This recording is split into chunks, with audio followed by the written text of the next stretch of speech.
الحمد لله رب العالمين نحمده ونستعينه ونستغفره ونعوذ بالله من شرور أنفسنا وسيئات أعمالنا من يهده الله فلا مضل له ومن يضلل فلا هادي له وأشهد أن لا إله إلا الله وحده لا شريك له وأشهد أن محمدا عبده ورسوله يا أيها الذين آمنوا اتقوا الله حق تقاته ولا تموتن إلا وأنتم مسلمون يا أيها الناس اتقوا ربكم الذي خلقكم من نفس واحدة وخلق منها زوجها وبث منهما رجالا كثيرا ونساء واتقوا الله الذي تساءلون به والأرحام إن الله كان عليكم رقيبا يا أيها الذين آمنوا اتقوا الله وقولوا قولا سديدا يصلح لكم أعمالكم ويغفر لكم ذنوبكم ومن يطع الله ورسوله فقد فاز فوزا عظيما فإن خير الحديث كتاب الله وخير الهدي هدي محمد صلى الله عليه وسلم وشر الأمور محدثاتها وكل محدثة بدعة وكل بدعة ضلالة وكل ضلالة في النار. வார்த்தைகளில் சிறந்தது அல்லாஹ்வினுடைய வார்த்தை என்றும் வழிகாட்டுதலில் சிறந்தது நபிகள் நாயகம் ஸல்லல்லாஹு அலைஹி வஸல்லம் அவர்களுடைய வழிகாட்டுதல் என்றும் காரியங்களில் மிக மிக கெட்டது மார்க்கங்களில் பித்அத்துகளை உண்டாக்குவது, ஒவ்வொரு பித்அத்தான காரியங்களும் வழிகேடுகள் அனைத்தும் உங்களை நரகில் கொண்டு போய் சேர்க்கும் என்று நபிகள் நாயகம் ஸல்லல்லாஹு அலைஹி வஸல்லம் அவர்கள் தங்களுடைய ஒவ்வொரு சொற்பொழிவின் துவக்கத்திலும் இந்த மனித சமுதாயத்திற்கு நினைவுறுத்தியதை உங்களது சிந்தனையில் ஆரம்பமாக பதிவு செய்து எனது உரையை ஆரம்பம் செய்கிறேன். இணை வைத்தல், பித்அத்துகள், அனாச்சாரங்கள், மூட பழக்க வழக்கங்கள், சடங்கு சம்பிரதாயங்களை விட்டும் அமல்களை பாழாக்கி மறுமை நாளில் நரகத்திற்கு அழைத்து செல்லுகின்ற அனைத்து தீய எண்ணங்கள், நடவடிக்கைகளை விட்டும் நம் எல்லோரையும் அல்லாஹ் பாதுகாத்து அல்லாஹ்வினுடைய மார்க்கத்தில் சொல்லப்பட்ட சட்டதிட்டங்களுக்கு ஏற்ப நம்முடைய வாழ்வை நாம் அமைத்து மரணிக்கும் பொழுது உண்மை முஸ்லீமாக மரணித்து மறுமை நாளில் வெற்றி பெறுகிற ஒரு கூட்டத்தில் அல்லாஹ் நம் எல்லோரையும் எழுப்பி சொர்க்கத்தில் நபிகள் நாயகம் ஸல்லல்லாஹு அலைஹி வஸல்லம் அவர்களோடு அல்லாஹ் நம் அனைவர்களையும் ஒன்று சேர்ப்பானாக. அன்பிற்கும் பாசத்திற்கும் உரிய சகோதரர்களே, தாய்மார்களே, பெரியோர்களே, நாம் ஒவ்வொருவரும் நம்முடைய வாழ்நாளில் ஒவ்வொரு சந்தர்ப்பங்களில் நம்முடைய மனவேதனைக்காக, மன வருத்தத்திற்காக கண்ணீர் விட்டு நாம் அழுதிருக்கிறோம். பொதுவாக நமக்கெல்லாம் எப்பொழுது கண்ணீர் வரும் என்றால், ஏதாவது ஒரு பழைய சம்பவங்களை நினைத்தோ, நம்முடைய குடும்பங்களை நினைத்தோ, நம்முடைய எதிர்காலத்தை நினைத்தோ, நமது உடலில் ஏதாவது ஒரு அசௌகரியங்கள், நோய் இருந்தால் அதை நினைத்தோ நாமெல்லாம் கண்ணீர் விட்டு அழுவோம். அழாதவர்கள் யாரும் இல்லை. ஏதாவது ஒரு சந்தர்ப்பத்தில் நம்முடைய கண்களிலே இருந்து கண்ணீர் நிச்சயமாக வந்தே இருக்கும். ஆனால் அந்த கண்ணீர்களை எல்லாம் கொஞ்சம் அப்படியே நீங்கள் யோசித்து பார்த்தால் எல்லாம் உலக சம்பந்தப்பட்ட விஷயங்களாகத்தான் இருக்கும். நாம் யாரையாவது அளவுக்கு அதிகமாக நேசித்திருப்போம், அவர்கள் திடீரென மரணத்தை விட்டிருப்பார்கள். கடுமையான பொருளாதார நெருக்கடியில் இருந்து கொஞ்சம் அழுதிருப்போம். மனைவியை பிரிந்து, குடும்பத்தை பிரிந்து வெளிநாடுகளிலே தொழில் செய்கிறோமே என்று அப்படியே நினைக்கும் பொழுது கொஞ்சம் கண்களிலே கண்ணீர் வரும். இல்லை என்று யாரும் மறுக்க முடியாது. பெண்களை குறித்து சொல்ல வேண்டிய அவசியமே இல்லை. நாம் நம்முடைய வாழ்வில் நிறைய கண்ணீர்களை இந்த உலகத்திலே நாம் சிந்துகிறோம். ஆனால் உலக சம்பந்தப்பட்ட எந்த ஒரு காரணமும் இல்லாமல், உலக சம்பந்தப்பட்ட எந்த ஒரு பிரச்சனைக்காக வேண்டியும் இல்லாமல், முழுக்க முழுக்க அல்லாஹ்வுக்காக, மறுமைக்காக, நம்முடைய அமல்களுக்காக என்றைக்காவது நாம் அழுதிருக்கிறோமா என்றால் அது மிக மிக குறைவுதான் நண்பர்களே. ஆனால் ஒரு இறை விசுவாசியை பொறுத்தவரையில் அல்லாஹு தாலா அவனுடைய அருள்மறையாம் திருமறை குர்ஆனிலே பல இடங்களில் சொல்கிறான், கண்ணீர் வரும் இறை விசுவாசிகளுக்கு. எப்பொழுது அல்லாஹ்வினுடைய ஆயத்துகளை ஓதும் பொழுது அவர்கள் அழுதவர்களாக சுஜூதுகளிலே விழுவார்கள் என்று அல்லாஹ் அவனுடைய அருள்மறையாம் திருமறை குர்ஆனிலே சொல்கிறான். அல்லாஹ்வுக்கு விருப்பமான அழுகை, அல்லாஹ்வினுடைய அவனுக்கு மிக மிக விருப்பமான கண்ணீர் துளிகள், அவனை அஞ்சி நாம் அழுகிற பொழுது வருகிற கண்ணீர். நபிகள் நாயகம் ஸல்லல்லாஹு அலைஹி வஸல்லம் அவர்கள் தன்னுடைய வாழ்நாளிலே அழுதிருக்கிறார்கள். யா ரசூலல்லாஹ், நீங்களுமா அழுகிறீர்கள் என்று சஹாபாக்கள் கேட்கிற அளவுக்கு ரசூல் ஸல்லல்லாஹு அலைஹி வஸல்லம் அவர்கள் அழுத சம்பவங்கள் நிறைய உண்டு. அந்த சம்பவங்களை எல்லாம் நீங்கள் பார்த்தால், தனது குடும்பம் பசியும் பட்டினியுமாக இருந்த பொழுதெல்லாம் அழுவாத அல்லாஹ்வுடைய ரசூல், உஹது போர்க்களத்தில் பற்களை உடைத்து கொலை முயற்சியில் இறங்கினார்கள் எதிரிகள், அப்பொழுதும் அழுகாத அல்லாஹ்வினுடைய ரசூல், இந்த சமுதாயத்திற்காக நிறையவே அழுதிருக்கிறார்கள் நபிகள் நாயகம் ஸல்லல்லாஹு அலைஹி வஸல்லம். தோழர்களையும் அப்படித்தான் ஊட்டினார்கள் அல்லாஹ்வுடைய ரசூல். சஹாபாக்களும் 100க்கும் மேற்பட்ட திண்ணை தோழர்கள் அல்லாஹ்வினுடைய ரசூலுடைய வீட்டிற்கு வெளியிலே வாழ்ந்திருக்கிறார்கள். அந்த திண்ணை தோழர்கள் எல்லாம் வயிறார சந்தோஷமாக உண்ட சரித்திரம் மிக மிக குறைவு. அந்த நேரத்தில் எல்லாம் உணவுக்காகவோ தன்னுடைய ஏழ்மை நிலையை கருத்தில் கொண்டோ எதிர்கால வாழ்வை நினைத்தோ அந்த சஹாபாக்கள் அழுததாக எந்த ஒரு சந்தர்ப்பத்தையும் நீங்கள் பார்க்க முடியாது. ஆனால் சஹாபாக்கள் நிறையவே அழுதிருக்கிறார்கள். அவர்கள் அழுத ஒவ்வொரு நிகழ்வுகளையும் இன்ஷா அல்லாஹ் இங்கே எடுத்துச் சொல்லப்படும். அதிலிருந்து நமக்கு வர வேண்டிய பாடம், படிப்பினை. சாபித் பின் கைஸ் ரலியல்லாஹு அன்ஹு சிறந்த ஒரு நபித்தோழர். இவர் அன்சாரி தோழர்களிலேயே நல்ல ஒரு பேச்சாற்றல் உடையவர், குரல் வளமுடையவர். இவரை திடீரென பள்ளியில் காணாத காரணத்தினால் நபிகள் நாயகம் ஸல்லல்லாஹு அலைஹி வஸல்லம் அவர்கள் சஅத் பின் முஆத் ரலியல்லாஹு அன்ஹு அவர்களிடத்திலே விசாரித்தார்கள், எங்கே சாபித்? பள்ளியிலே காணவில்லையே. பள்ளியில் காணாத தோழர்களை விசாரிக்கிறார்கள் ரசூலுல்லாஹி ஸல்லல்லாஹு அலைஹி வஸல்லம். பாங்கொலி கேட்டால் உடனே ஜமாத்திற்கு வருகிற தன்னுடைய தோழர்கள், தொழுகை முடிந்தவுடன் அல்லாஹ்வினுடைய ரசூலிடத்திலே உறவாடி விட்டு செல்கிற தோழர்கள், எங்கே சாபித்? சாபித்துக்கு என்னானது? யா ரசூலல்லாஹ், எனது வீட்டுக்கு அருகில் தான் சாபித்துடைய வீடு உண்டு, நான் விசாரித்து வரட்டுமா யா ரசூலல்லாஹ்? சஅத் பின் முஆத் ரலியல்லாஹு அன்ஹு கேட்கிறார்கள், விசாரித்து வாருங்கள். சாபித் அவர்களை சந்திப்பதற்காக வேண்டி சஅத் பின் முஆத் ரலியல்லாஹு அன்ஹு அவர்கள் செல்லும் பொழுது தலையை குனிந்தவர்களாக அமர்ந்து கொண்டு தேம்பி தேம்பி அழுது கொண்டிருக்கிறார்கள் சாபித் பின் கைஸ் ரலியல்லாஹு அன்ஹு. சஅத் பின் முஆத் ரலியல்லாஹு அன்ஹு, அல்லாஹ்வுடைய ரசூல் சாபித்தே உங்களை குறித்து விசாரித்தார்கள், உங்களுக்கு என்னானது என்று விசாரித்து வர சொன்னார்கள் என்று சஅத் பின் முஆத் ரலியல்லாஹு அன்ஹு அவர்கள் சொல்ல, சாபித் பின் கைஸ் அவர்கள் சொல்லுகிற சங்கடத்தை பாருங்கள் தோழர்களே. எவ்வளவோ பிரச்சனைகள் உண்டு நம்முடைய சமுதாயத்தில், நம்முடைய வாழ்வில், நாம் வசிக்கிற பகுதிகளில், நம்முடைய குடும்பங்களில் எத்தனையோ ஆயிரம் பிரச்சனைகள் உண்டு. அதற்கு அழுகாத அந்த சாபித் பின் கைஸ் ரலியல்லாஹு அன்ஹு தான் ஏன் அழுகிறேன் என்கிற காரணத்தை சொன்னார்கள்.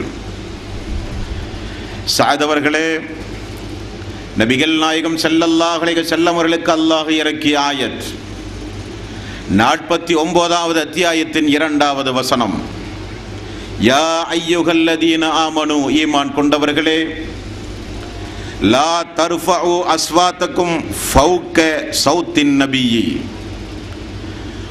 நீங்கள் அல்லாஹ்வுடைய நபிக்கு முன்னால் குரலை உயர்த்தி நீங்கள் பேசாதீர்கள். அல்லாஹ் இறக்கிய ஆயத்.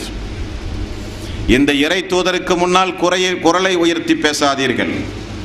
வலா தஜ்ஹரு லஹு பில் கௌலி கஜஹரி பஅலிக்கும் லிபஅல், உங்களில் ஒருவர் மற்றொருவரை அழைப்பதைப் போல இந்த தூதரை நீங்கள் அழைக்காதீர்கள். அப்படி நீங்கள் செய்தால் அன் தஹ்பத அமாலுக்கும் வ அன்தும் லா தஷ்உரூன், உங்களுக்கே தெரியாமல் உங்களுடைய அமல்களை நான் அழித்து விடுவேன் என்று அல்லாஹ் ரப்பல் ஆலமீன் எச்சரிக்கை செய்கிறான். அல்லாஹ் எப்பொழுது அமல்களை அழிப்பான்?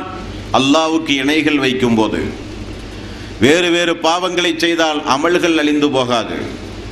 அல்லாஹ்வுக்கு இணை கற்பித்தால் மறு நிமிடம் நம்முடைய வாழ்வில் செய்த அனைத்து நல்ல அமல்களும் அழிந்து நாசமாய் போய்விடும்.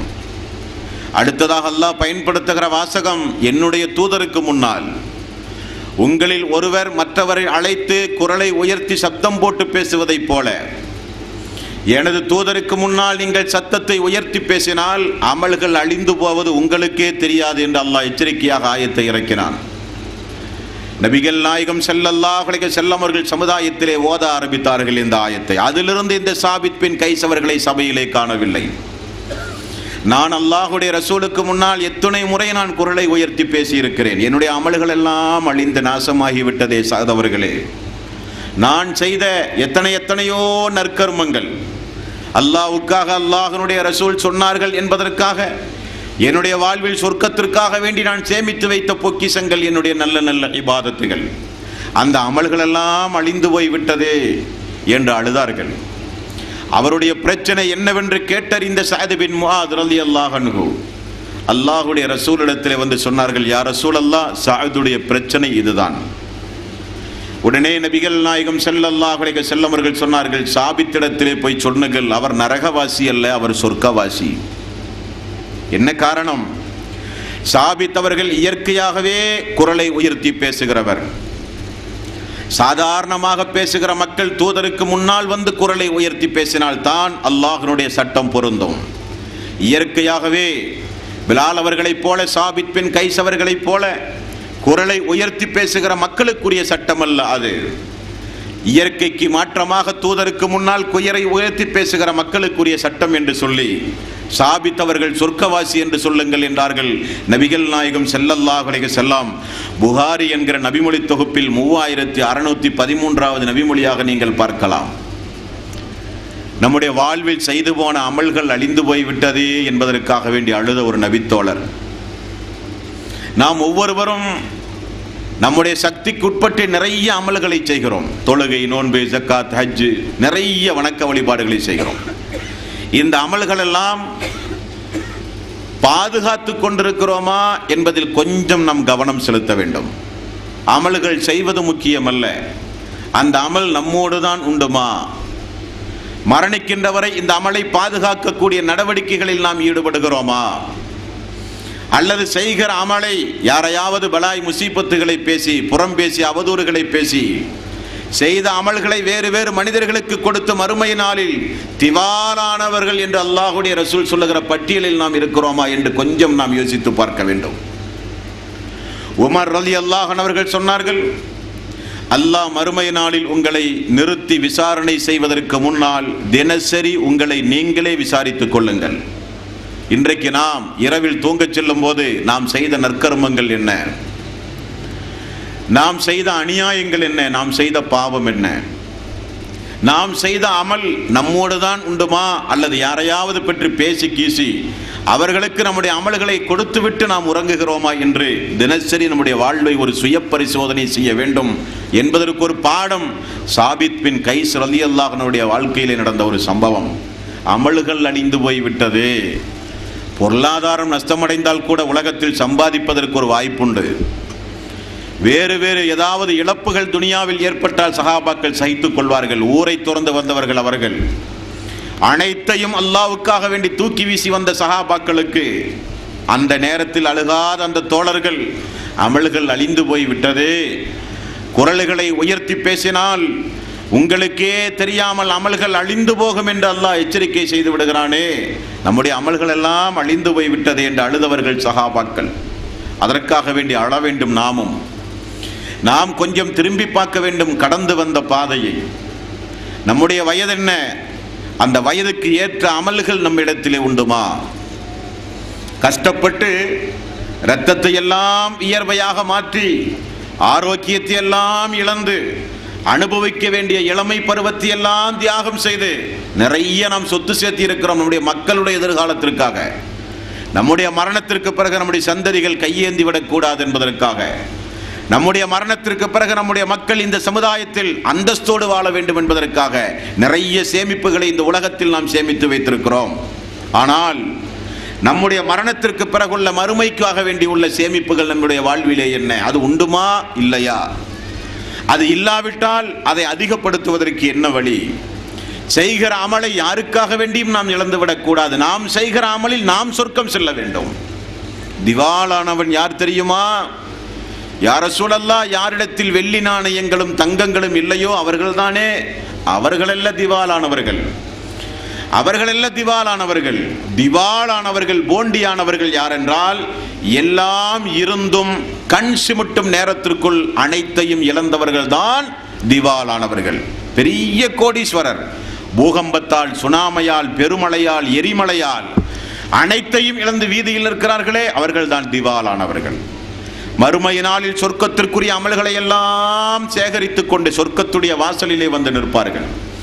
அல்லாஹு தஆலா ஒரு அறிவிப்பு செய்வான், இப்பொழுது பழி தீர்க்கப்படும், பழி தீர்த்த பிறகுதான் நரகவாசி நரகத்திற்கும் சொர்க்கவாசி சொர்க்கத்திற்கும் செல்லப்படுவார் என்கிற ஒரு அறிவிப்பு. அந்த வாய்ப்பை நம்மால் பாதிக்கப்பட்ட மக்கள் எல்லாம் பத்திரமாக பாதுகாத்து வருவார்கள் மறுமை நாளில். நம்மோடு வாழ்ந்த நம்முடைய மனைவி, நம்மோடு நம்மை பெற்று வளர்த்திய நம்முடைய தாய், நம்மோடு நட்பு வைத்திருக்கிற நம்முடைய நண்பர்கள் எல்லாம் அந்த நாளில், மறுமை நாளில் அல்லாஹ்வுடைய நீதிமன்றத்தில் முறையிடுகிற ஒரு வாய்ப்பு கிடைத்தவுடன் தாய் மகனை பார்த்து சொல்லுவாள், அல்லாஹுவே, பெற்று வளர்த்திய இவன் என்னை வீட்டை விட்டு அடித்து துரத்தினான் யா அல்லாஹ், 4 பேர் மத்தியில் கேவலப்படுத்தினான் யா அல்லாஹ், சம்பளம் வாங்காத ஒரு வேலைக்காரியாக என்னை நடத்தினான் யா அல்லாஹ். தாயினுடைய புகார், தந்தைமார்களுடைய புகார், மனைவிகளுடைய புகார், மக்களுடைய புகார், புகார்களுக்கு ஏற்றவாறு நம்முடைய நன்மைகள் அந்த நாளில் எடுத்து கொடுக்கப்படும். அபராதம் என்ன? மறுமை நாளில் காசு பணம் அல்ல. அடிப்பவரை திரும்ப அடித்துக் கொள்ளுங்கள் என்று அல்லாஹ் சொல்ல மாட்டான். மறுமை நாளில் அபராதம், ஈட்டுத்தொகை என்பது நாம் செய்த நற்கர்மங்களை நம்மால் பாதிக்கப்பட்ட மக்களுக்கு அல்லாஹ் எடுத்து கொண்டு விடுவான். அடித்தால், துன்புறுத்தினால், வேதனை செய்தான், அல்லாஹுவே வாங்கிய கடனை திரும்ப கொடுக்கவில்லை, என்னென்னமெல்லாம் உண்டுமோ எல்லாம் வரும். அவ்வளவு தீமைகளையும் செய்து கொண்டு நாம் நன்மைகளை செய்வதில் எந்த அர்த்தமும் கிடையாது. அந்த அமல்கள் எல்லாம் கண் சிமிட்டும் நேரத்திற்குள் நம்மிடமிருந்து நரகத்திற்குரியவர்களுக்கு மாறி, ஒன்றுமில்லாத நேரத்தில் மீண்டும் ஒருவன் வருவான், யா அல்லாஹ், அன்று ஒரு நாள் என்னை இவன் அடித்தான், இவனிடத்தில் நன்மை ஏதாவது உண்டுமா என்று பாருங்கள் என்று சொல்லப்படும். அல்லாஹுவே, எந்த நன்மையும் இல்லை. உடனே நரகத்திற்கு செல்லுகிற மக்களுடைய தீமையை எடுத்து நமது தலையிலே அல்லாஹ் ரப்பல் ஆலமீன் சுமத்தி, விபச்சாரத்தை ஏறெடுத்தும் பார்க்காத நம்மீது விபச்சார குற்றம் சுமத்தப்படும். திருட்டு, கொலை, கொள்ளை போன்ற மாபாதகமான காரியத்திலே இருந்து விலகி வாழ்ந்த நம்மீது அந்த பாவங்கள் எல்லாம் சுமத்தப்பட்டு நரகவாசி சொர்க்கவாசியாக, சொர்க்கவாசி நரகவாசியாக மாறுகிற அந்த நேரம் வருமே, அவன்தான் உண்மையான திவாலானவன் என்றார்கள் ரசூலுல்லாஹி ஸல்லல்லாஹு அலைஹி வஸல்லம். அந்த நிலையிலிருந்து நம்மை காப்பாற்ற வேண்டும் என்பதற்கு இந்த சாபித் பின் கைஸ் அவர்களுடைய வாழ்க்கை வரலாறு மிகுந்த ஒரு படிப்பினை. நம்முடைய அமல்கள் என்னானது? நாம் செய்த அமல்கள் என்னானது? திக்ருகள், ஸலவாத்துகள், நோன்பு, தொழுகை, தஹஜ்ஜுத் நோன்பு, நஃபில் நோன்பு, சுன்னத்தான நோன்பு, லுகா தொழுகை, சுன்னத்தான தொழுகை, நஃபில் தொழுகை, எல்லா தொழுகையும் என்னானது என்று அழுதார்களே அந்த சாபித் பின் கைஸ். நாமும் நம்முடைய வாழ்விலே அழ வேண்டும் நம்முடைய அமல்களுக்காக. நம்முடைய வாழ்வில் சொர்க்கத்திற்காக வேண்டி செய்கிற இந்த அமல்கள் நமக்கு மறுமை நாளில் நம்மோடு இருக்க வேண்டும் என்பதற்காக வேண்டி நாமும் அழ வேண்டும் தோழர்களே. இது சாபித் பின் கைஸ் அவர்களுடைய அழுகையிலே இருந்து நமக்கு கிடைக்கக்கூடிய ஒரு பாடம். அல்லாஹு தஆலா 2வது அத்தியாயத்தின் 284வது வசனத்தை இறக்கிய பொழுது சஹாபாக்களில் ஒரு கூட்டமே அழுக ஆரம்பித்தது. அல்லாஹ்வுடைய ரசூலிடத்தில் ஓடி வந்து மண்டியிட்டு அந்த ஆயத்திற்கு விளக்கம் கேட்டார்கள் சஹாபாக்கள். அல்லாஹ்வுடைய தூதருடைய தோழர்களாகிய சஹாபாக்களுடைய பதட்டத்தை பார்த்து அல்லாஹ் ரப்பல் ஆலமீன் மாற்று வசனத்தை இறக்கிய பிறகுதான் சஹாபாக்கள் அழுகையை நிப்பாட்டினார்கள் என்று நாம் பார்க்கிறோம். சூரத்துல் பக்கரா 2வது அத்தியாயத்தின் 284வது வசனம். இந்த வசனத்தில் அல்லாஹ் சொல்கிறான், லில்லாஹி மா ஃபிஸ் ஸமாவாதி வ மா ஃபில் அர்ள், வானத்தில் உள்ளவையும் பூமியில் உள்ளவையும் அல்லாஹ்வுக்கே உரியது. வ இன் துபுது மா ஃபி அன்ஃபுசிக்கும் அவ் துஹ்ஃபூஹு யுஹாசிபுக்கும் பிஹில்லாஹ், உள்ளத்தில் நீங்கள் மறைத்து வைத்திருந்ததையும் வெளிப்படுத்தியதையும் அல்லாஹ் நிச்சயம் மறுமை நாளிலே கொண்டு வருவான் என்கிற ஆயத். உள்ளத்தில் எத்தனையோ தீமைகளை நாம் மறைத்து வைத்திருக்கிறோம். நம்முடைய ஆயுள் காலத்தில் எத்தனையோ பாவங்கள் செய்ய வேண்டும் என்று மனதிலே நாம் எண்ணி இருக்கிறோம். உள்ளத்தில் நீங்கள் மறைத்து வைத்ததையும் உள்ளத்தில் நீங்கள் நாவினால் நீங்கள் வெளிப்படுத்தியதையும் அல்லாஹ் நிச்சயம் அந்த நாளில் வெளியே கொண்டு வந்து விசாரிப்பான் என்கிற ஆயத். சஹாபாக்கள் ஓடி வந்தார்கள் அல்லாஹ்வுடைய ரசூலிடத்தில், யா ரசூலல்லாஹ், தொழுகை, நோன்பு, ஜக்காத், ஹஜ் போன்ற எத்தனையோ வணக்கங்களை நாங்கள் செய்கிறோம். அல்லாஹ் என்ன சொல்கிறான்? உள்ளத்தில் உள்ளதையெல்லாம் விசாரணைக்கு கொண்டு வருவேன் என்று அல்லாஹ் சொல்லுகிறானே, யா ரசூலல்லாஹ், நாங்கள் என்ன செய்ய? ரசூலுல்லாஹி ஸல்லல்லாஹு அலைஹி வஸல்லம் அவர்கள் திரும்ப அழகாக சொன்னார்கள், அப்படி பேசாதீர்கள். உங்களுக்கு முன்னால் சென்று போன சமுதாயம் அழிவதற்கு என்ன காரணம்?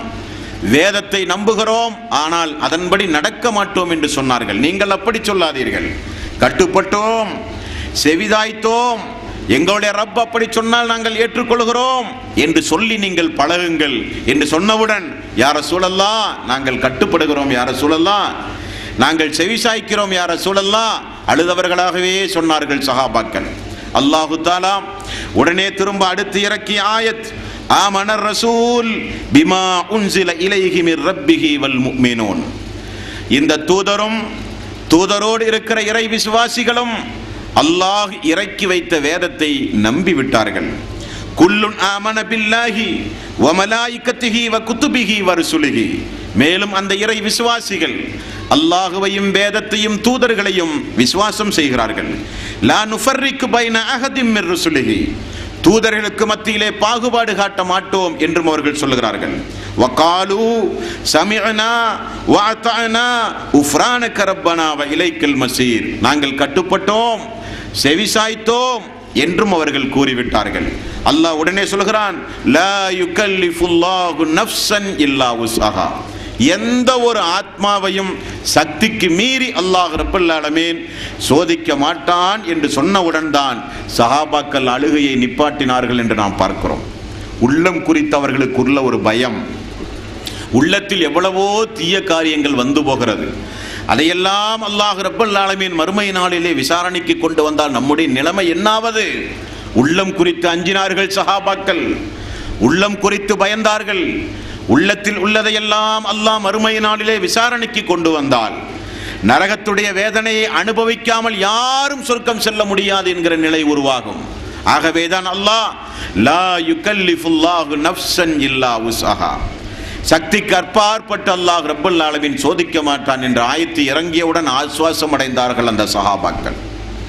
சஹாபாக்களை பொறுத்தவரையில் உள்ளம் குறித்து எப்பொழுதுமே பயந்து கொண்டிருப்பார்கள். ரசூலுல்லாஹி ஸல்லல்லாஹு அலைஹி வஸல்லம் மரண நேரத்தில் ஹுதாஃபா ரலியல்லாஹு அன்ஹு அவர்களை அழைத்து மதீனாவிலே இருக்கிற முனாஃபிக்குகள் மொத்தம் எத்துணை பேர்கள் என்கிற ஒரு பட்டியலை கையிலே எழுதி கொடுத்து மரணித்தார்கள் அல்லாஹ்வுடைய ரசூல். ஹுதைபா ரலியல்லாஹு அன்ஹுடைய கையில் அந்த பட்டியல் இருப்பதை அணிந்தார்கள் உமர் ரலியல்லாஹு அன்ஹு. உமர் அவர்கள் தன்னுடைய ஆட்சி காலத்தில் ஹுதைபா ரலியல்லாஹு அன்ஹு அவர்களை அழைத்தார்கள். ஹுதைபா அவர்களே, அல்லாஹ்வுடைய ரசூல் தந்த அந்த பட்டியலை கொஞ்சம் தாருங்கள், படித்துவிட்டு திரும்ப தருகிறேன் என்றார். கொடுக்க முடியாது, இது அமானிதம் என்றார்கள் ஹுதைபா ரலியல்லாஹு அன்ஹு. வஹி எழுதுகிற ஒரு தோழர், இது கொடுக்க முடியாது, எல்லோரும் வாசிக்கிற பட்டியல் அல்ல இது. இந்த பட்டியல் இஸ்லாமிய மார்க்கத்தில் யாருக்கு முனாஃபிகளுக்கு எங்கும் முக்கியமான பதவிகள் கொடுக்கப்படக்கூடாது, முனாஃபிக்குகளை கண்டறிந்தவர்களுக்கு இமாமத்தை நிறுத்தக்கூடாது, முனாஃபிக்குகளை கண்டறிந்தவர்களை நாம் பேசுகிற ரகசிய அவைகளில் அமர விடாமல் இருப்பதற்காக, முக்கியமான நிகழ்வுகள் நடக்கக்கூடிய நேரங்களில் அவர்களை இனம் கண்டு சமுதாயத்தில் ஒதுக்கி வைக்க வேண்டும் என்பதற்காக வேண்டி அல்லாஹ்வுடைய ரசூல் தந்த பட்டியல். இது விளம்பரப்படுத்தவோ நோட்டீஸ் எடுத்து வெளியிடவோ முடியாது என்றார்கள். பல முறை திரும்ப திரும்ப கேட்டார்கள் உமர் அவர்கள். கடைசியில் உமர் ரலியல்லாஹு அன்ஹு அவர்கள் சொன்ன வாசகம் என்ன தெரியுமா? உதைபாவே, என்னிடத்தில் படிப்பதற்கு நீங்கள் தர முடியாவிட்டாலும் ஹத்தாபினுடைய மகன் உமருடைய பெயர் அதில் உண்டுமா என்று கேட்டார்கள். இந்த உமருடைய பெயர் அந்த பட்டியலில் உண்டுமா என்று பார்த்து மட்டும் சொன்னால் போதும் என்று சொன்னார்கள். பயந்தார்கள் சஹாபாக்கள். உள்ளத்தில் நிஃபாக் வந்து விடக்கூடாது, உள்ளத்தில் நயவஞ்சகத்தனம் வந்து விடக்கூடாது, நம்முடைய வாழ்வில் என்றைக்கும் 2 நிலைகள் நம்முடைய வாழ்விலே வந்துவிடக் கூடாது என்பதற்காக வேண்டி பயந்தார்கள் அந்த சஹாபாக்கள். உதைபா ரலியல்லாஹு அன்ஹு அவர்களை பார்ப்பதற்காக வேண்டி ஒரு நாள் அபூபக்கர் சித்திக் அவர்கள் வந்தார்கள் நலன் விசாரிக்க. எப்படி இருக்கிறீர்கள்? உங்களுடைய தோழர் உதைபா முனாஃபிக் ஆகிவிட்டார் என்று சொன்னார். அபூபக்கர் சித்திக் அவர்களுக்கு ஒன்றும் புரியவில்லை. என்ன தோழரே சொல்லுகிறீர்கள்? ஆமாம், உங்களுடைய தோழர் உதைபா முனாஃபிக் ஆகிவிட்டார். எப்படி, கொஞ்சம் விவரமாக சொல்லுங்களேன். நாம் ரசூலுல்லாஹி ஸல்லல்லாஹு அலைஹி வஸல்லம் சபையில் இருக்கும் பொழுது அல்லாஹ்வுடைய ரசூலுடைய உபதேசங்களை கேட்டால் நரகத்தை குறித்து பயமும் சொர்க்கத்தை குறித்துள்ள ஆசையும் நமக்கு வருகிறது. நமக்கு மறுமையை குறித்துள்ள அச்சம் உண்டாகிறது, அல்லாஹ்வை பறித்துள்ள பயம் வருகிறது. அல்லாஹ்வுடைய ரசூலுடைய சபையை விட்டும் நாம் வெளியே வந்து கடை தெருவுக்கோ வீட்டுக்கோ வந்தால் அவைகளெல்லாம் மறந்து போய் உலக ஆசாபாசங்கள் உள்ளத்திலே ஏறுகிறது. உள்ளத்தில் 2 எண்ணம் வந்தால் அது முனாஃபிக் தானே அபூபக்கர் அவர்களே?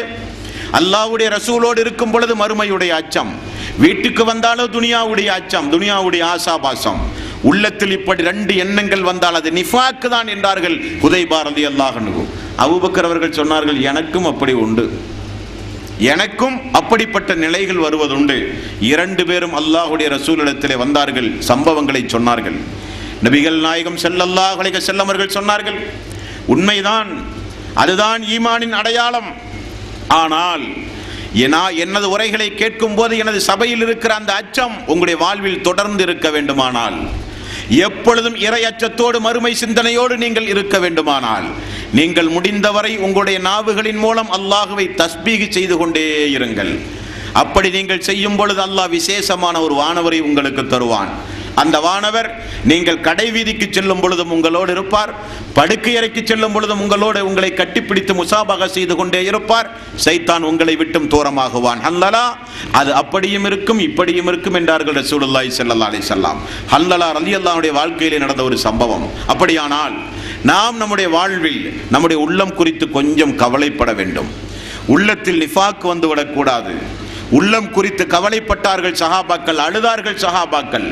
அப்படிப்பட்ட ஒரு அழுகை நம்முடைய வாழ்விலே வேண்டும். அமல்கள் குறித்துள்ள அழுகை, நம்மை குறித்து சிந்தித்துள்ள அழுகை. நம்முடைய நிலைமை என்ன மறுமை நாளில்? நம்முடைய எதிர்காலம் என்ன? நம்முடைய நீண்டகால நோய் இல்லாத, மரணம் இல்லாத, முதுமை இல்லாத, பலகீனம் இல்லாத, நினைத்ததையெல்லாம் உண்டு வாழக்கூடிய அந்த மறுமை நாளில் சொர்க்கத்து பேரின்பத்தை அடைகிற அந்த வாய்ப்பை நாம் அடைந்து விட்டோமா? அதற்குரிய சேமிப்புகள் நம்முடைய வாழ்விலே உண்டுமா? நாம் எப்படி இந்த உலகத்தில் வாழ்ந்து கொண்டிருக்கிறோம்? நம்முடைய உள்ளம் தூய்மையானதாக இருக்கிறதா என்றெல்லாம் நாம் நினைக்க வேண்டும். கொஞ்சம் கண்ணீர் விட வேண்டும் என்பதற்குரிய சம்பவங்கள் இந்த சம்பவங்கள். முஸ்லிம் என்கிற நபிமொழி தொகுப்பில் 4904வது நபிமொழி அபூ ஹுரைரா ரலியல்லாஹு அன்ஹு அவர்கள் சம்பந்தப்பட்ட ஒரு செய்தி. அபூ ஹுரைரா ரலியல்லாஹு அன்ஹு அவர்கள் அல்லாஹ்வுடைய ரசூல் ஹிஜ்ரத் செய்து மதீனா வந்து 4-5 ஆண்டு காலம் பொறுத்து அல்லாஹ்வுடைய ரசூலோடு இஸ்லாமிய மார்க்கத்தை ஏற்றுத் தழுவிய ஒரு தோழர், பாவப்பட்ட ஒரு தோழர். ஆனால் நபிகள் நாயகம் ஸல்லல்லாஹு அலைஹி வஸல்லம் அவருடைய நிறைய துஆக்களுக்கு ஆளான ஒரு நபி தோழர். இவர் நேரம் கிடைக்கும் பொழுதெல்லாம் தன்னுடைய தாய்க்கு இஸ்லாத்தை சொல்லுவார்கள். தாய் இஸ்லாத்தை ஏற்காமல் இருந்த காரணத்தினால் இந்த தோழருக்கு நிம்மதியே இல்லை.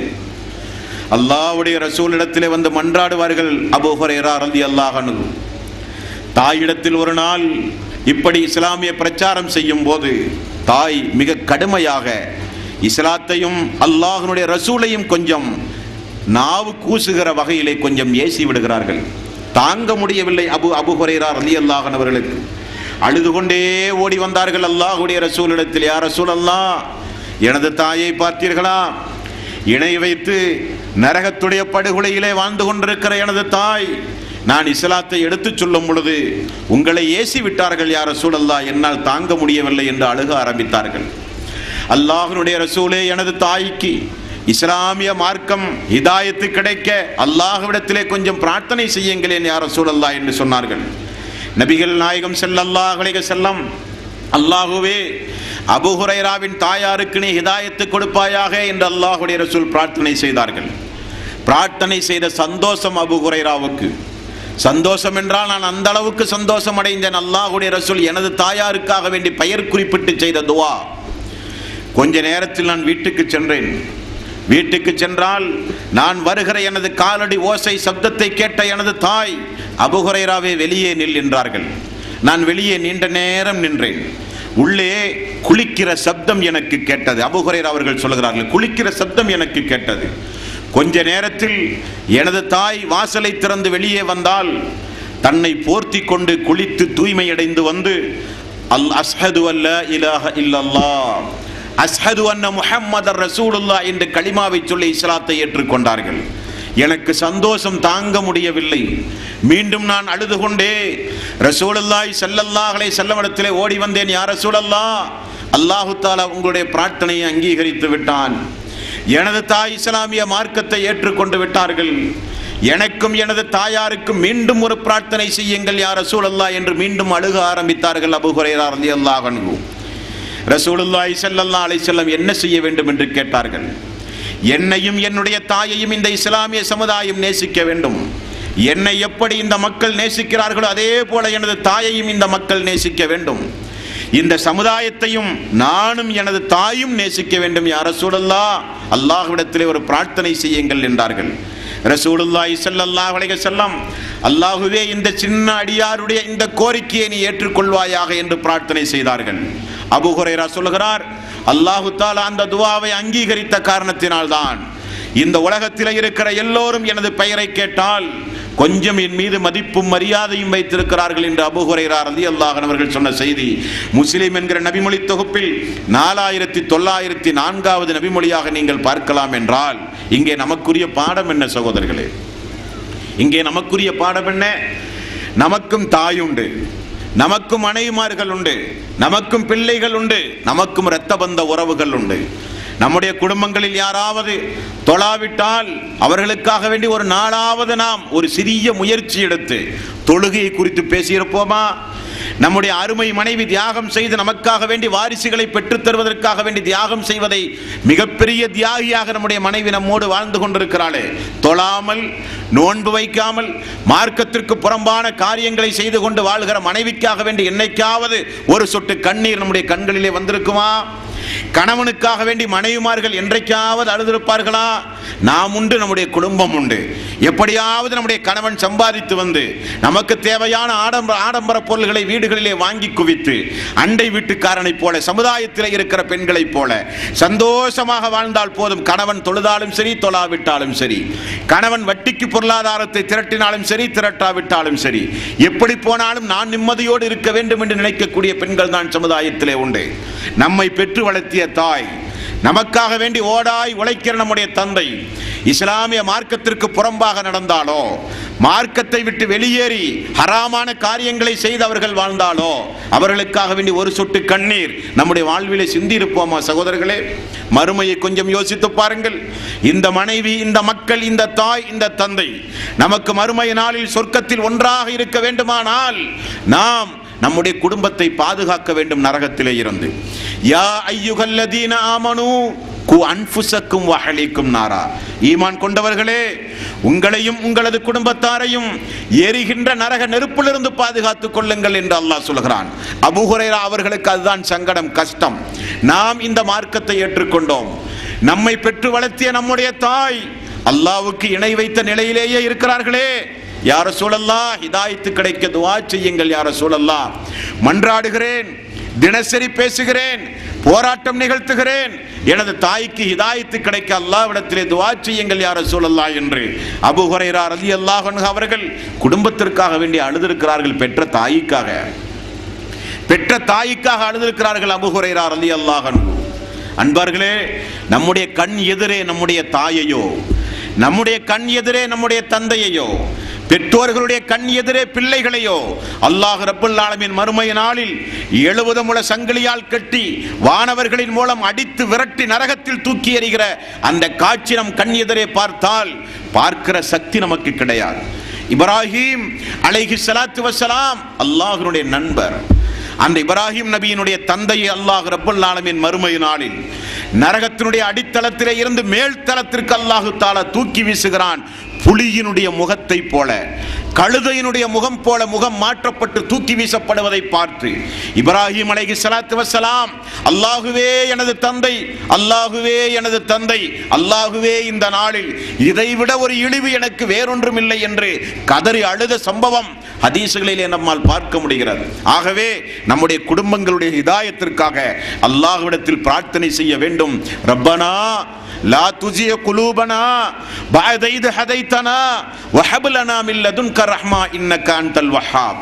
அல்லாஹ்வே, எங்களுக்கு எங்களுடைய உள்ளத்தை நீ நேர்வழி காட்டிய பிறகு, எங்களுடைய உள்ளத்தை இந்த தௌஹீதின் பக்கம் நீ திருப்பிய பிறகு, எங்களுடைய உள்ளம் தடம் புரண்டு செல்லாமல் நீதான் யா அல்லாஹ் பாதுகாக்க வேண்டும்.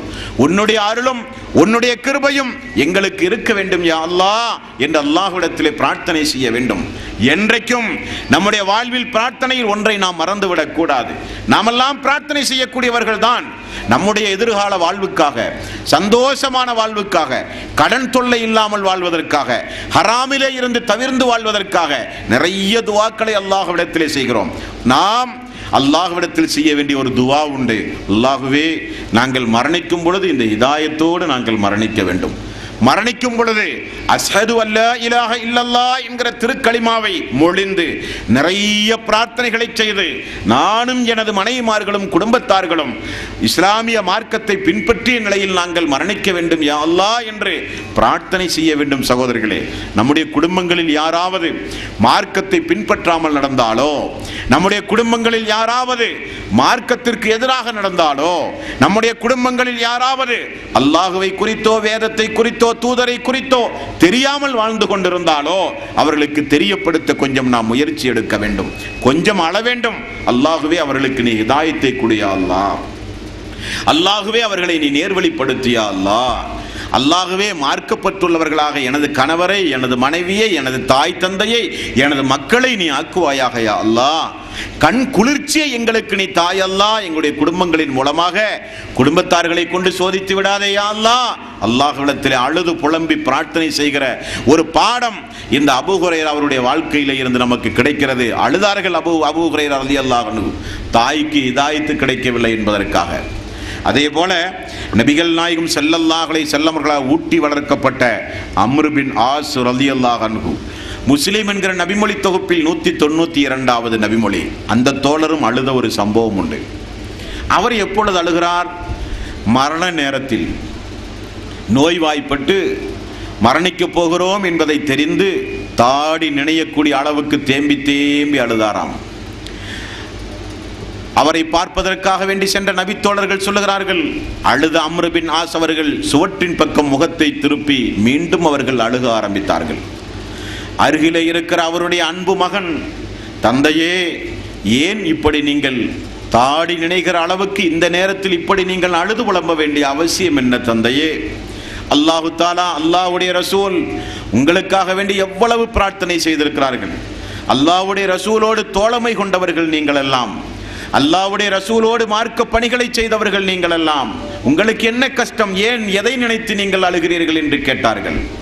அம்ர் பின் ஆஸ் ரலியல்லாஹு அன்ஹு அவர்கள் சொன்ன பதில் நம்முடைய வாழ்வில் மிகப்பெரிய பாடத்திற்குரிய சம்பவம். இந்த அம்ர் பின் ஆஸ் ரலியல்லாஹு அன்ஹு யார் தெரியுமா? ரசூலுல்லாஹி ஸல்லல்லாஹு அலைஹி வஸல்லம் அவர்களுடைய தோழர்கள் மக்காவில் சொல்லனா துன்பங்களுக்கு ஆளாக்கப்பட்ட போது அபிசீனியாவுக்கு ஹிஜ்ரத்து சென்றார்கள் என்று உங்களுக்கு தெரியும்.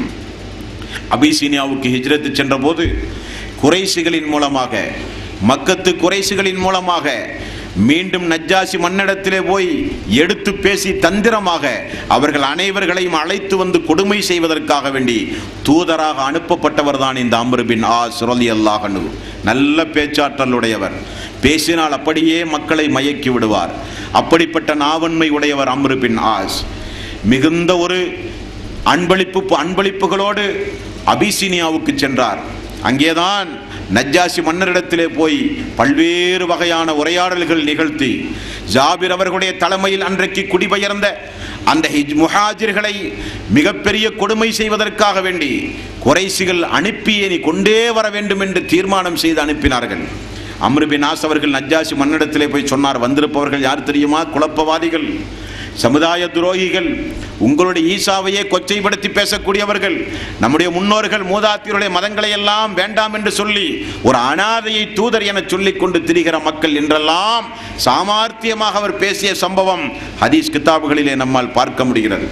இறுதியில் நஜ்ஜாசி அவருக்கு இஸ்லாமிய மார்க்கத்தை எடுத்து சொன்னார். அப்படியெல்லாம் பேசாதே அம்ர் பின் ஆஸ், நம்முடைய நட்பு என்ன, நீண்டகால நட்பு நம்முடைய நட்பு. முஹம்மது என்பவர் சாதாரணப்பட்டதல்ல. இந்த தோழர்களை குறித்து நான் விசாரித்து அறிந்ததில் அவர் நிச்சயமாக அல்லாஹ்வுடைய ரசூல் தான். நீ அவர் எங்கிருக்கிறார் என்பதை புரிந்து அறிந்து அவரை நீ ஏற்றுக்கொள் என்று சொன்னவுடன் மனமாறி மதீனாவுக்கு சென்றவர் தான் இந்த அம்ர் பின் ஆஸ் ரலியல்லாஹு அன்ஹு. அவர் சொல்லுகிறார் மகனிடத்தில், நான் ஏன் அழுகிறேன் தெரியுமா? இந்த சக்கராத்துடைய நேரத்தில் என்னுடைய கடந்த கால வாழ்வில் 3 கட்டங்களை நான் தாண்டி வந்திருக்கிறேன். அந்த ஒவ்வொரு கட்டங்களையும் நினைத்து நினைத்து நான் அழுகிறேன் என்று சொன்னார்கள். நம்முடைய வாழ்விலும் அந்த சந்தர்ப்பங்கள் உண்டு. எனது வாழ்வில் நடந்த முதல் கட்டம், என் அருமை மகனே, அல்லாஹ்வுடைய ரசூலை நான் கொள்வதையே லட்சியமாக கொண்டு அலைந்து திரிந்தேன். அவருடைய முகம் போல ஒரு வெறுப்புக்குரிய முகம் எனது வாழ்நாளிலே கிடையாது. எப்படியாவது எவ்வளவு கடுமையான முயற்சி எடுத்தாவது அல்லாஹ்வுடைய ரசூலை நான் கொலை செய்தே தீருவேன் என்று விடாப்பிடியாக நடந்த ஒரு காலம் உண்டு, முதல் கட்ட ஒரு வாழ்வு. அதே நிலையில் நான் மரணித்திருந்தால் நரகத்தினுடைய அடித்தளத்திற்கு நான் சென்றிருப்பேனே. அதிலிருந்து அல்லாஹ் என்னை காப்பாற்றினான் பார்த்தீர்களா, அதற்காக வேண்டி அதை நினைத்து நான் அழுகிறேன் என்றார்கள். நம்முடைய ஆயுள் காலத்திலும் நம்முடைய கடந்த காலத்திலும் அப்படிப்பட்ட சந்தர்ப்பங்கள் நமக்கு வந்து போனதுண்டு. நாம் யாரும் பிறக்கும் பொழுதே நேரான வழியை பின்பற்றிய மக்கள் அல்ல. மழைக்கு கூட பள்ளியின் பக்கம் ஒதுங்காதவர்கள் நாம் எல்லாம். அல்லாஹ்வுடைய வேதம் என்றால் என்னவென்றே நமக்கு தெரியாது. அல்லாஹ்வுடைய ரசூலை குறித்து சொல்ல கேட்டிருக்கிறோமே தவிர அவரை பின்பற்ற வேண்டும் என்கிற எண்ணமில்லாமல் வாழ்ந்து கொண்டிருந்தோம். எப்பொழுதும் சூதாட்ட கிளப்புகளிலும் சினிமா தியேட்டர்களிலும் நம்முடைய வாழ்வினுடைய பகுதி நேரங்களை கழித்தவர்கள் நாமெல்லாம். அரசியல் கட்சிகளுக்கு பின்னால், சினிமா கூத்தாடிகளுக்கு பின்னால் எல்லாம் சென்று நம்முடைய வாழ்வை நாம் அர்ப்பணித்து நம்முடைய கடந்த காலத்தில் நியாயமான நேரத்தை, நம்முடைய உழைப்பை, பொருளாதாரத்தை உலகத்திற்காக, உலக இன்பத்திற்காக, ஹராமான காரியங்களை செய்வதற்காகவே நாம் செலவழித்து கொண்டு வாழ்ந்தவர்கள் நாம் எல்லாம். அதே நிலையில் நாம் மரணித்திருந்தால் நம்முடைய நிலைமையும் என்ன அன்பர்களே? அல்லாஹு தாலா இந்த 700 கோடி மக்களில் நம்மை ஹிதாயத்திற்கு உரியவராக அல்லாஹ் தேர்வு செய்தானே, நினைத்து கொஞ்சம் நாம் அழுக வேண்டும். அறியாமை காலத்திலேயே நாம் மரணித்தால் நம்முடைய நிலைமை என்ன? நம்முடைய தாய் தந்தைகள் எல்லாம் குர்ஆனை தமிழிலே பார்க்காமலேயே மரணித்து போய்விட்டார்கள். அல்லாஹ்வுடைய ரசூலுடைய போதனைகள் அடங்கிய ஹதீஸ் கிதாபுகளில் கண்களில் பார்க்காமலேயே மரணித்து போய்விட்டார்கள். நல்ல நல்ல உபதேசங்களை கேட்கிற வாய்ப்பை இழந்து போய் மரணித்து விட்டார்கள் நம்முடைய முன்னோர்கள். அதே வரிசையில் நாமும் மரணித்திருந்தால் நம்முடைய நிலைமை என்ன சகோதரர்களே? மகனே, அந்த முதல் கட்ட வாழ்வு, இஸ்லாத்தினுடைய விரோதியாக நான் வாழ்ந்து கொண்டிருந்த அந்த நேரத்தில் எனது உயிர் போயிருந்தால் நரகத்தினுடைய அடித்தளத்திற்கு நான் போயிருப்பேனே மகனே, அதை நினைத்து நான் அருகிலேன் என்றார். இரண்டாவது கட்ட ஒரு வாழ்வுண்டு.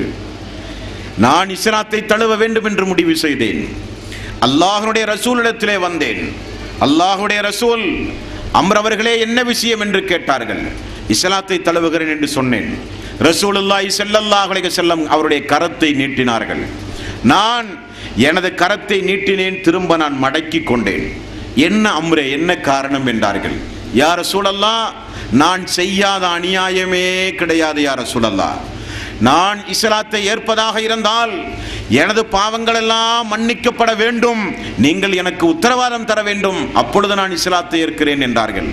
நபிகள் நாயகம் ஸல்லல்லாஹு அலைஹி வஸல்லம் அவர்கள் சொன்னார்கள், ஒரு மனிதர் இஸ்லாத்தை ஏற்றால் முற்சென்ற பாவங்கள் எல்லாம் மன்னிக்கப்படும். ஒரு மனிதர் ஹிஜ்ரத் செய்தால் முற்சென்ற பாவங்கள் எல்லாம் மன்னிக்கப்படும். ஒரு மனிதர் ஹஜ் செய்தால் முற்சென்ற பாவங்கள் எல்லாம் மன்னிக்கப்படும் என்றார்கள். உடனே நான் கரம் பிடித்து இஸ்லாத்தை தழுவினேன். ரசூலுல்லாஹி ஸல்லல்லாஹு அலைஹி வஸல்லம் அவர்களை கொல்வதையே லட்சியமாக கொண்டு அவருடைய முகம் போல ஒரு வெறுப்புக்குரிய முகம் எனக்கு இல்லாமல் இருந்தது.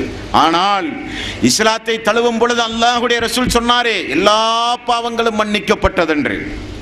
அந்த நேரத்தில் ரசூலுல்லாஹி ஸல்லல்லாஹு அலைஹி வஸல்லம் அவர்களை தலையை உயர்த்தி பார்க்க கூட நான் வெட்கப்பட்டேன். என்னுடைய கண்கள் எல்லாம் குளமானது. ரசூலுல்லாஹி ஸல்லல்லாஹு அலைஹி வஸல்லம் அவர்கள் எப்படி இருப்பார்கள் என்று என்னிடத்தில் யாராவது கேட்டால் எனக்கு சொல்லக்கூட முடியாது. காரணம், இந்த தலையை உயர்த்தி நான் அல்லாஹ்வுடைய ரசூலை முழுமையாக நான் பார்த்தது கிடையாது. அந்த அளவுக்கு இஸ்லாத்துடைய துரோகி நான். அப்பொழுது நான் இஸ்லாத்தை தழுவினேனே, எனது பாவங்கள் எல்லாம் மன்னிக்கப்பட்டது என்று அல்லாஹ்வுடைய ரசூல் சொன்னாரே, அன்று இரவு நான் மரணித்திருந்தால் நான் சொர்க்கவாசியாக மாறி இருப்பேனே, அது அந்த இரண்டாவது கட்ட வாழ்வு. அதை நினைத்து நான் அழுகிறேன் என்றார்கள். நான் அதை நினைத்து நான் அழுகிறேன். மூன்றாவது கட்ட ஒரு வாழ்வு, இஸ்லாத்திற்கு வந்த பிறகு நிறைய அமல்களை செய்திருக்கிறேன், நிறைய பொறுப்புகளை அல்லாஹ்வுடைய ரசூல் எனக்கு தந்திருக்கிறார்கள். அவைகளுடைய நிலைகள் எனக்கு தெரியாது. நான் செய்த அமல் அல்லாஹ் ஏற்றுக்கொள்வானா, அல்லாஹ் மறுமை நாளில் அவருடைய கூலியை தருவானா எனக்கு தெரியாது மகனே. இவைகளை நினைத்து நான் அழுகிறேன். என்னிடத்தில் மிகப்பெரிய ஒரு பொக்கிஷம் உண்டு. என்ன பொக்கிஷம் தெரியுமா? அஷ்ஹது அல்லா இலாஹ இல்லல்லாஹ் அஷ்ஹது அன்ன முஹம்மதர் ரசூலுல்லாஹ். வணக்கத்திற்குரியவன் அல்லாஹ்வை தவிர யாரும் இல்லை என்று திருக்கலிமா சொல்லி இஸ்லாத்தை ஏற்றேனே, அந்த ஷஹாதத்து கலிமா என்கிற மிகப்பெரிய பொக்கிஷம் என்னிடத்தில் உண்டு. அவைகளை நினைத்து நான் அழவில்லை. நான் மரணித்தால் யாரும் ஒப்பாரி வைத்து அழக்கூடாது. நான் மரணித்தால் யாரும் மார்க்கத்திற்கு புறம்பான பேச்சுக்களை பேசிவிடக்கூடாது. என்னை நீங்கள் அடக்கம் செய்தால் உடனே அடக்கிவிட்டு வந்து விடாதீர்கள். ஒரு ஒட்டகத்தை அறுத்து குர்பான் கொடுக்க எவ்வளவு நேரம் எடுக்குமோ அவ்வளவு நேரம் எனது கபரஸ்தானுக்கு மேலே நின்று கொண்டு எனக்காக வேண்டி கொஞ்சம் பிரார்த்தனை செய்யுங்கள் நீங்கள் எல்லோரும் என்று அம்ர் பின் ஆஸ் ரலியல்லாஹு அன்ஹு அவர்கள் மரண நேரத்தில் அவர் அழுததற்குரிய காரணத்தை தனது மகனிடத்தில் சொன்ன செய்தி முஸ்லிமில் 192வது நபிமொழியாக நம்மால் பார்க்க முடிகிறது. என்றால் அன்பர்களே, நாமும் அழ வேண்டும். நாமெல்லாம் நிறைய அழுகிறோம் நம்முடைய குடும்பத்திற்காக, எதிர்கால வாழ்வுகளை நினைத்து, உலகத்தில் இருக்கிற பிரச்சனைகளை நினைத்து நாம் நிறைய அழுகிறோம். ஆனால் மறுமைக்காக வேண்டி கொஞ்சம் கண்கள் கலங்க வேண்டும். இன்னமல் முஃமினூன அல்லதீன இதா ذுக்கிரல்லாஹு வஜ்லத் குலூபுஹும். இறை விசுவாசிகள் யார் தெரியுமா? உண்மையான இறை விசுவாசிகள் யார் தெரியுமா? அல்லாஹ்வுடைய என்ற பெயரை கேட்டாலே, அல்லாஹ்வுடைய பெயரை கேட்டாலே அவர்களுக்கு உள்ளமெல்லாம் நடுநடுங்கும். அல்லாஹ்வுடைய ஆயத்தை ஓதினாலோ ஓத கேட்டாலோ ஈமானெல்லாம் அவர்களுக்கு அதிகரிக்கும் என்று உண்மை இறை விசுவாசிகளுடைய பண்புகளை அல்லாஹ் சொல்லுகிறானே, அப்படிப்பட்ட பண்பு உடையவர்களாக நாம் மாற வேண்டும். 2 கரத்தை உயர்த்தி தனிமையில் இருந்து அல்லாஹ்விடத்தில் பிரார்த்தனை செய்யும் போது கடந்த காலங்களை நினைத்து பார்க்க வேண்டும். எப்படி இருந்த நாம் எப்படி இருக்கிறோம்? உண்டுமா இல்லையா? எப்படி இருந்த நாம் இன்றைக்கு அல்லாஹ் நம்மை எப்படி வைத்திருக்கிறான்? அதற்கு நாம் என்ன நன்றி கடனை அல்லாஹ்வுக்கு நாம் செலுத்தி இருக்கிறோம். ஹிதாயத் என்பது சாதாரணப்பட்ட ஒன்று அல்ல. நபிமார்கள் அழுது புலம்பியது ஹிதாயத் என்பது. நூஹ் அலைஹிஸ்ஸலாத்து வஸலாம் 950 ஆண்டு காலம் இந்த உலகத்தில் வாழ்ந்தும் மகனுக்கு ஹிதாயத்து கிடைக்கவில்லை, அவருடைய மனைவிக்கு ஹிதாயத்து கிடைக்கவில்லை. உலகத்தையே அல்லாஹ் ரப்புல் ஆலமீன் அழைத்தான் அவருடைய காலத்தில். அழுது புலம்பினார், அல்லாஹ் எனது மகன், அல்லாஹ் எனது மகன். அவர் உனது குடும்பத்தை சார்ந்தவர் அல்ல என்று அல்லாஹ் சொல்லிவிட்டார். நூஹ் நபி கதறி அழுதார், மகனுக்காக மனைவிக்காக கதறி அழுதார், கொஞ்சம் ஹிதாயத்து கிடைப்பதற்காக வேண்டி. இப்ராஹீம் அலைஹிஸ்ஸலாத்து வஸலாம் தன்னுடைய தந்தைக்காக வேண்டி கதறி அழுதார், ஆஜருக்காக.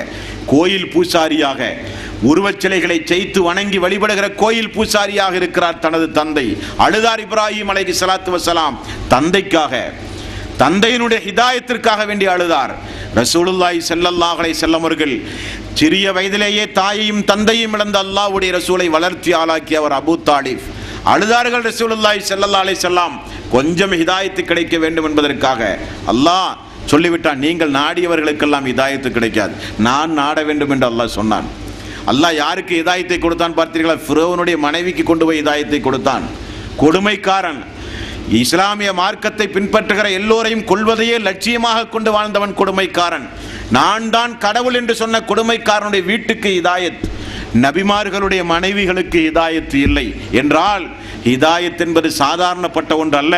அதை தந்தானே அல்லாஹ், அதை மரணிக்கின்றவரை யா அல்லாஹ் நாங்கள் பாதுகாக்க வேண்டும், நாங்கள் நேர்வழியிலே இருக்க வேண்டும், எங்களுக்கு நீ உதவி செய்தால் தான் யா அல்லாஹ் அது நடக்கும் என்று நம்முடைய ஹிதாயத்திற்காக கொஞ்சம் நாம் அழ வேண்டும். எப்படியெல்லாமோ வாழ்ந்த நம்மை அல்லாஹு தாலா இந்த மார்க்கத்திலே கொண்டு வந்து நுழைத்து ஓரளவுக்கு இன்றைக்கு தொழுவதற்கு மனமில்லாத மக்கள் இருக்கிற காலம், ரமலானுடைய மாதம் என்று இருந்தும் கூட நோன்பு வைக்க மனமில்லாத மக்கள் உண்டுமா இல்லையா? இஸ்லாமிய மார்க்கத்தில் உண்டு. அவர்களுக்கு நல்ல செய்திகளை கேட்க மாட்டார்கள். உபதேசங்களை கேட்டால் எங்கே திருந்த வேண்டி வருமோ என்று உபதேசத்தையே கேட்க மாட்டார்கள். அவர்களுக்கு திருக்குரான் படிக்க எண்ணமே கிடையாது. ஆனால் அல்லாஹு தாலா இந்த புனிதமிக்க ரமலானுடைய மாதத்தில் இத்துணை மணி நேரமாகியும் கூட அதிகாலை பொழுது நம்முடைய பணியிடங்களுக்கு செய்ய வேண்டிய வேலைகளுக்கு செய்ய வேண்டிய நம்ம உலக சம்பாத்தியங்களுக்கு உழைக்க வேண்டிய உழைப்புகள் இருந்தும் கூட இந்த நேரத்தை உயிர்ப்பித்து நல்லமல்கள் செய்ய வேண்டும், நல்ல செய்திகளை கேட்க வேண்டும் என்று அல்லாஹ் நம்மை தேர்வு செய்து இந்த இடத்திற்கு கொண்டு வந்தானே, அதற்கு அல்லாஹ்விடத்திலே சுஜூது செய்து நாம் பிரார்த்தனை செய்ய கடமைப்பட்டிருக்கிறோம். அல்லாஹ் இந்த நிலையை கொஞ்சம் நீட்டித்தாயா அல்லாஹ். எங்களுடைய குடும்பங்களில் ஹிதாயத்து பெறாத மக்கள் உண்டு, அவர்களுக்கெல்லாம் கொஞ்சம் ஹிதாயத்து கொடு அல்லாஹ். அல்லாஹ்வே இந்த ஹிதாயத்தை மரணிக்கின்றவரை எங்களுக்கு நீட்டித்தாயா அல்லாஹ். அல்லாஹ்வே நாங்கள் இஸ்லாமிய மார்க்கத்தில் உறுதிபட நடக்க வேண்டும், அமல்களை அதிகம் அதிகம் செய்ய வேண்டும், ஹராமான காரியத்தில் இருந்து ஒதுங்கி வாழ வேண்டும்.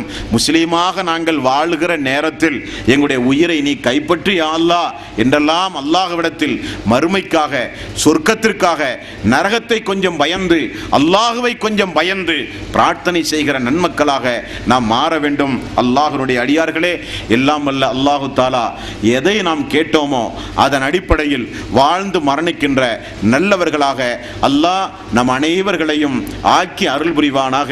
வாஹிர் தவானா அனில் ஹம்துலில்லாஹி ரப்பில் ஆலமீன். அஸ்ஸலாமு அலைக்கும் வரஹ்மத்துல்லாஹி வபரகாத்துஹு.